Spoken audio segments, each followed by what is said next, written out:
Le pontife souverain est hospitalisé depuis mercredi à Rome.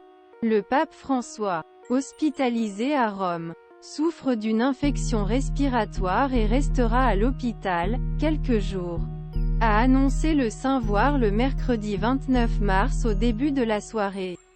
Le Vatican a annoncé pour la première fois à midi l'hospitalisation de François en invoquant des examens programmés.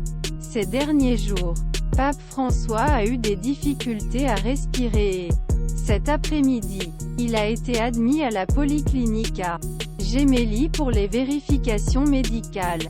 Le porte-parole, pour Siège Matteo Bruni.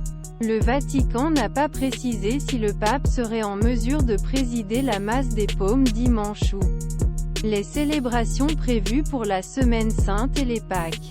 Une opération lourde en 2021. François, qui voyage dans une chaise vallonnée depuis mai 2022 en raison de douleurs chroniques du genou, avait déjà été hospitalisé pendant 10 jours à l'hôpital Gemelli en juillet 2021 pour une opération du côlon lourde.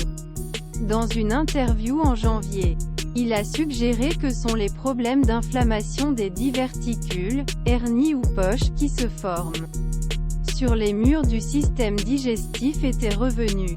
Jorge Bergoglio a expliqué qu'il avait gardé des conséquences l'anesthésie subie au moment de cette intervention, qui l'a poussé à exclure jusqu'à présent la possibilité chirurgie au genou.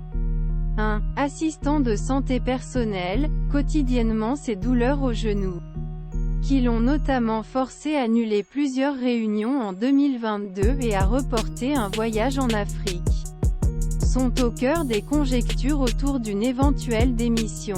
Il a toujours laissé la porte ouverte ce scénario, comme son prédécesseur Bénédicte XVI, qui avait abandonné sa charge, prenant le monde entier par surprise.